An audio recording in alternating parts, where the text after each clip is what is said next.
Hepinizi salamlayıram hörmətli müəllimlər. Bu video izahımızda bilirsiniz ki, bugün 18 iyun 2025-ci il tarixində riyaziyyat müəllimlərinin sertifikasiya imtahanı olmuşdur. Gəlin sualları bərabər təhlil edək. Birinci sualda bizə hər hansı bir şəkildə bir kvadrat verilir. Kvadratın diagonalı çəkilir. Diagonal tərəfi 12-dir. Düzdürmü? Diagonal üzərində hər hansı bir kvadrat qurulmuşdur. Bir dəqiqə kvadrat qurulmuşdur. Və bu kvadratın tərəfini x ilə işarə ediblər və bunu tapmaq tələb olunur. İndi belə bir qayda var ki, qayda olaraq müəllimlər yadda saxlamalısınız ki, əgər kvadratın tərəfi 12-yə bərabərsə, bunun diagonalı 12 kök altı 2-yə bərabər. Düzdür. Diagonal da nədir? Bucağının tən böləndir. Düzdürmü? Deməli, buranı 45 bölürsə, bu 90-dırsa 90-ın qonşusu, məcbur bu da 45 olmalıdır. Bura hər hansı bir A-dırsa, bu da bir A olacaq. Kvadratın tərəfi oldu A.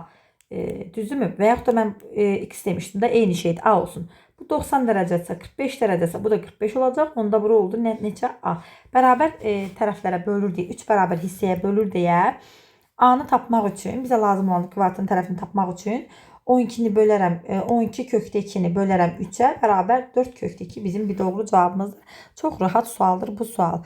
İkinci sualdır. Bax, ikinci sual ehtimaldan çox sadə bir sual veriblər müəllimlər. Deyir ki, məni qınayacaqsınız, deyəcəksiniz ki, ay müəllim, harası sadədir. Amma vallah bu toplu sualdır da, yəni bu sual. 4 dənə belə bir düz xətt üzərində nöqtə verib, aşağıda 7 dənəsini 1 verib. 3, 4, 5, 6, 7 düzdür. İndi baxın, deyir ki, neçə üçbucaq qurmaq olar? Üçbucaq qurmaq üçün mən bir nöqtə yuxarıdan götürərəm. Yəni kombinzon 4-dən birini götürərəm. 2 nöqtə aşağıdan götürərəm. Belə bu şəkildə bir üçbucaq quraram. Yəni kombinzon 7-dən 2.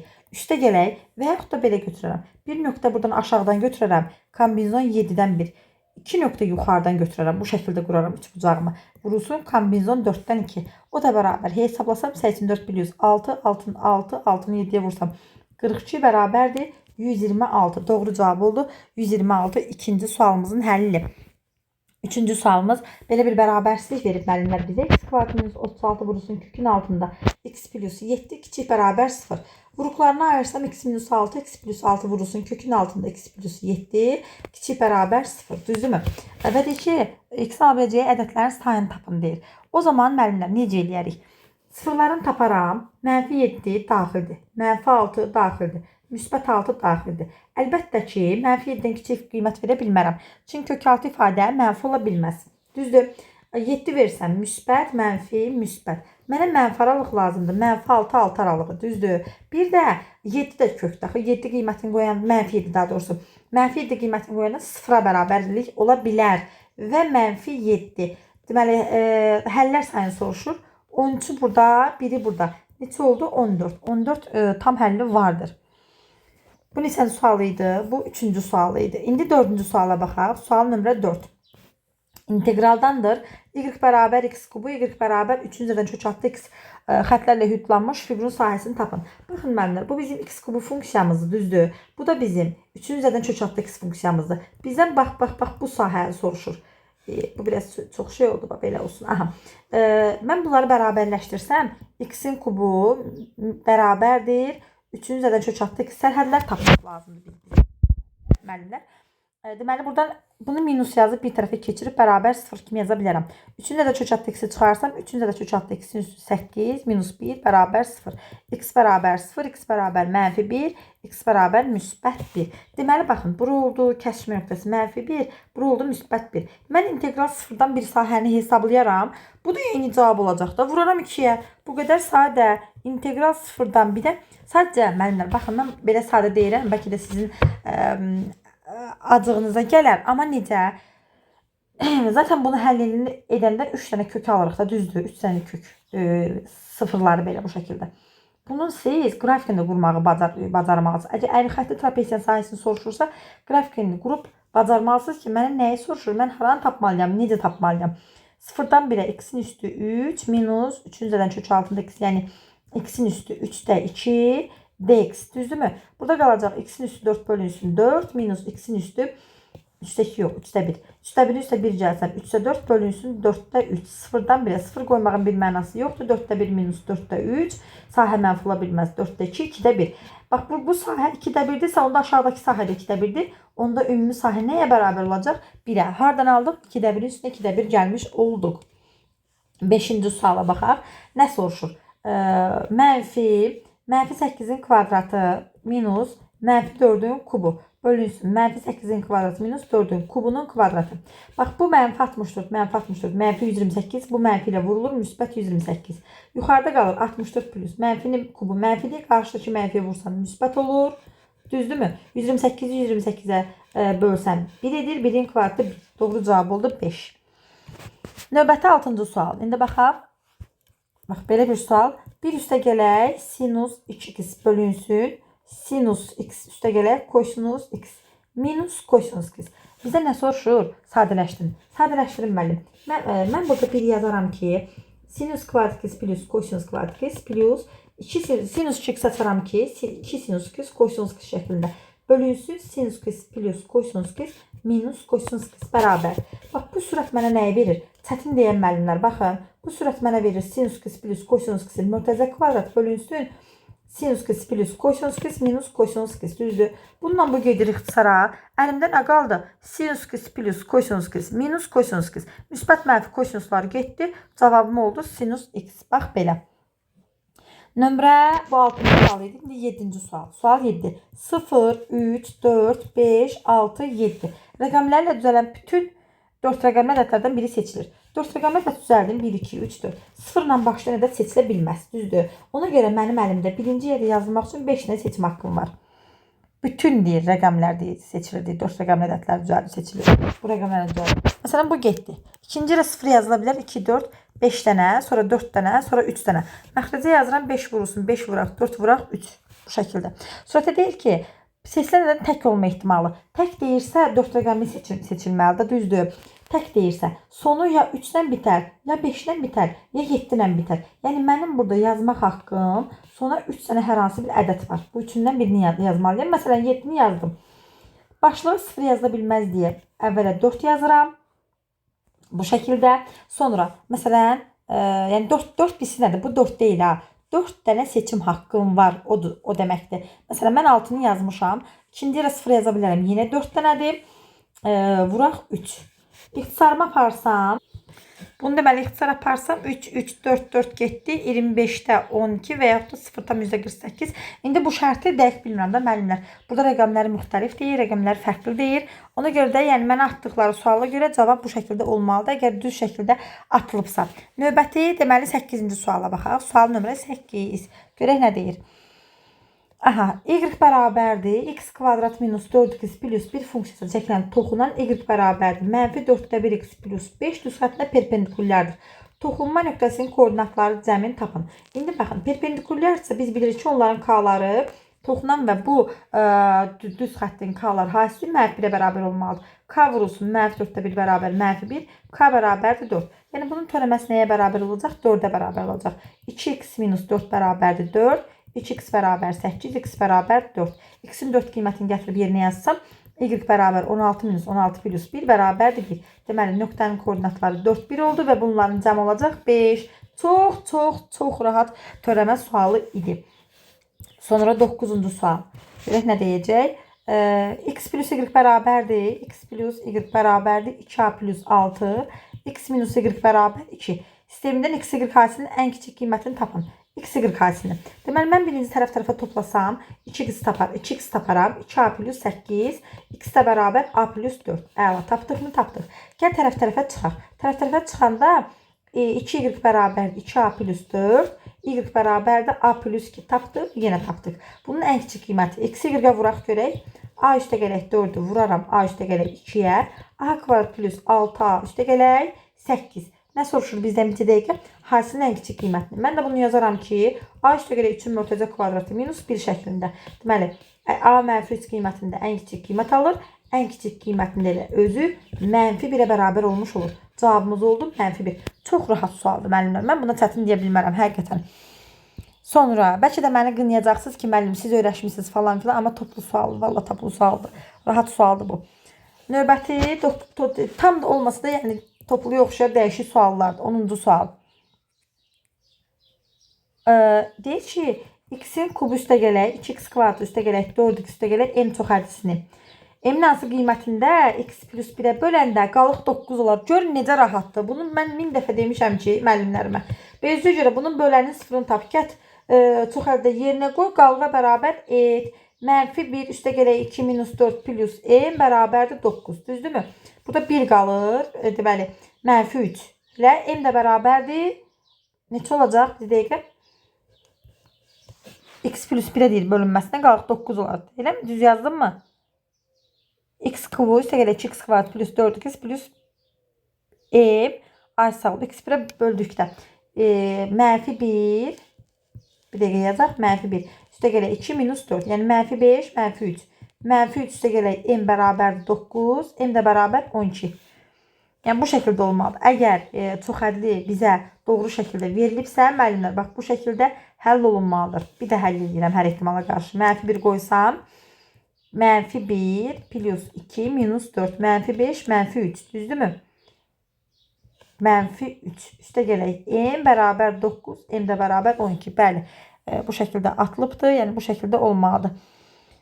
Sonra davam edək. Nömrə bu neçə idi? 10-cu 11-ci sual. Nömrə 11. Y bərabərdir. X kubu minus 6x kvadrat üstə gələk 9x plus 1 funksiyasının -1, 2 parçasında ən böyük həllini tapın. Ən böyük həllin olmaz, ən böyük qiymətli olar. İndi biz parçasından ən böyük qiyməti biz bilirik ki, törəmənin tətbiqi ilə gedir burada məsələ. Birinci bunun böhran nöqtəsini tapmalıyam. Tapsam y törəmə bərabər 3x kvadrat minus 12x plus 9 bərabər 0. 3'ə bölərəm. Görün böhran nöqtə parçanın uz nöqtəsini düşürmü? Burada qaldı 4x plus 3 bərabər 0. X minus 3, x minus 1 bərabər 0. X bərabər 3, x bərabər 1. 3 bizə maraqlı deyil. Çünki niyə maraqlı deyil? Bu parçaya daxil deyil deyə. Amma bir nöqtəsini gətirib yerinə qoya bilərəm. Bəli. Gətirək indi y1 qiymətini gətirib funksiyanın özündə yerinə qoyaq. 1 minus 6, 1 minus 6 üstə gələk 9 plus 1. 10, 11, bu oldu 5. Hələ ki 5 qiymətini aldıq. Sonra -1 qiymət. Parçanın da sonra uc nöqtələrini qoymalıyım. -1 qoysam, deməli funksiyanın özündə qoyuruq müəllimlər. -1 minus 6 minus 9 plus 1. Ən böyük soruşursa bu oldu -7, -16, -15. Bu yəqin ki olmayacaq. Çünki -15'dən böyük qiymətlər var. Bir də 2 qiymətin yerinə yazsam 8 minus 24 plus 18 plus 1. O da bərabərdir. 8'dən 24 çıxanda -16, müsbət 2, üstə 1 gəlsəm 3. Ən böyük qiymət neçə oldu? 5. Doğru cavab oldu 5. Bax belə. Davam edək növbəti sual. Deməli, bu neçə sual? 11, 12-ci sual. Sual nömrə 12. Loqaritma 3 əsasdan 5'in üstü x plus 1 bölünsün 5'in üstü plus 7 funksiyasının ən kiçik qiymətini tapın. Mən Koşi bərabərsinə görə yaza bilərəm ki 5'in üstü x plus 1 bölünsün 5'in üstü x. Deməli nə? Üstü funksiya zaten mənfi qiymət ala bilməz. Yəni bu cəm mütləq müsbət olmalıdır. Böyük bərabər 2 vurulsun kökün altında 5'in üstü x vurulsun 1 bölək 5'in üstü x, düzdürmü? Yəni 2. 2'dən böyük bərabər qiymət almalısa mən buraya yazaram neçə? 2 yazaram elə. Loqaritma 3 əsasdan. Çünki normalda bu 2'dən deməli 2'dən müsbət sonsuzluğa qiymət alır. Aldığı ən kiçik qiymət 2 olduğuna görə 2 yazdım. Loqaritma 3 əsasdan 9. Bu da mənə verir loqaritma 3 əsasdan 3'ün üstü 2. O da bərabər 2. Necə sualdır? Əlbəttə koşun biləndən sonra göz yumulu 2 vur 2 kimi rahat bir sualdır. 13-cü sual. Deməli ən kiçik qiymətini tapın deyir. Y bərabər kökün altında x kvadrat minus 12x plus 36. Düzdür? Bərabərdir. Mən bunu yazaram ki x minus 5'in mörtəzə kvadratı plus 25 plus 11. Deməli minus bağışlayın minus 25. Ya da hətta plus 11. Hə, düzdür. Ən kiçik qiyməti. X minus 5'in mörtəzə kvadratı. Bu 10 değil mi? Görüm yaxşı oxuya bilirəm. X'in kvadratı minus 10x plus 36 ən kiçik qiymətini tapın. X minus 5'in kvadratı plus 25'in son 11 gəlsəm 36 eləyər. Deməli, hə, bu getdi sıfıra, qaldı kökdə 11. Əgər müəllimlər yadda saxlayın ki, əgər bizə ən kiçik qiymətin özünü soruşursa, kök altda 11'dir. Amma ən kiçik tam qiymətdə soruşa bilərdi. İndi mən cavablar bilmirəm, axı nə cür yazılıb. Kök altda 11'dən deməli böyük qiymətlər alır. 11 3 tam nə qədərsə, onda ən kiçik tam qiymət olacaq 4. Bax belə. Bu da qəşəng sual idi. Sonra 14-cü sual.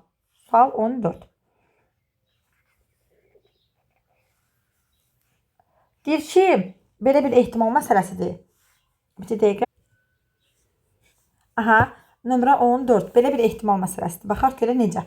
3 sarı, 3 sarı, 2 qara kürəcik var. Düzdür. Geri qaytarmamaqla birincinin qara, ikincinin sarı olma ehtimalını tap. Geri qaytarma. Nə qədər deməli kürəcik var bizdə? 5 dənə. 5 dənə, düzdürmü? Geri qaytarmıram. Birinci qara olsun. Yəni 5-dən 2 dənə qara var, 2. Vurulsun. Axı bu geri qaytarmıramsa, 5 dənədən birini götürmüşəmsə, əlimdə 4-ü qalacaq. 4-dən neçəsi? İkincisi sarı olsun deyir. 4'də 3. Bax belə. O da bərabərdir 20'də 6. 20'də 6 da nə deməkdir? 10'da 3. Ehtimalı 0,3'ə bərabərdir. Ay müəllimlər, həqiqətən çox rahat sualdır bu. Davam edirik. Növbəti 15-ci sual. Deməli, apofemi 4'dan düzgün 3 bucaqlı piramida fəzadan 15. Deyərsiniz ki, müəllim bəlkə də fəza sualları ötürür. İnanın ki, yox. Mənə nə atılıbsa ona da baxıram. Düzgün üçbucaqlı piramida. Nə demək düzgün üçbucaqlı? Yəni bunun oturacağındakı üçbucaq bərabər tərəflidir. Düzgündür. Bu mənim piramidam. Düzdürmü? Düzdür. Aha. Deyir ki, apofemi 4. Apofemi nə idi bəs? Yan üzün hündürlüyüdür. Apofemi 4'dürmü? 4. Oturacaq müstəvisə 60 dərəcə bucaq əmələ gətirirsə, o zaman siz oturacaqdakı bərabər tərəfli üç bucağın hündürlüyünü çəkirsiniz. Bunlar arasında qalan bucaq, bax bu bucaq, bax bu bucaq olur 60 dərəcə. Bu da piramidanın özünün hündürlüyü olsun. Apofem 4'dür. Deməli 60'sa, onda bura olacaq 30 dərəcə. Bax bura olur 30 dərəcə.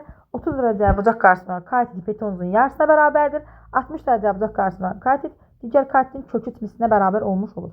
Piramidanın həcmini tapın. Deməli, bax, buradan bura qədər məsafə biz bilməliyik ki, daxilə çəkilmiş, bərabər tərəfli üç bucağın daxilə çəkilmiş çevrənin radiusunu verir. Kiçik bərabər A kökdə 3 bölü 6 nəyə bərabərdir? 2'yə bərabərdir. Buradan A kökdə 3 bərabər 12, A da bərabər 4 kökdə 3 almış olur. Deməli, bu bərabər tərəfli üç bucağın oturacağı oldu 4 kökdə 3. Oturacağın sahəsini tapsam, bərabər tərəfli üç bucağın sahəsi A kvadrat kökdə 3 bölü 4. 16 vuraq, bunu yazaram. 3 kimi vurulsun kök atdı 3 bölü 4.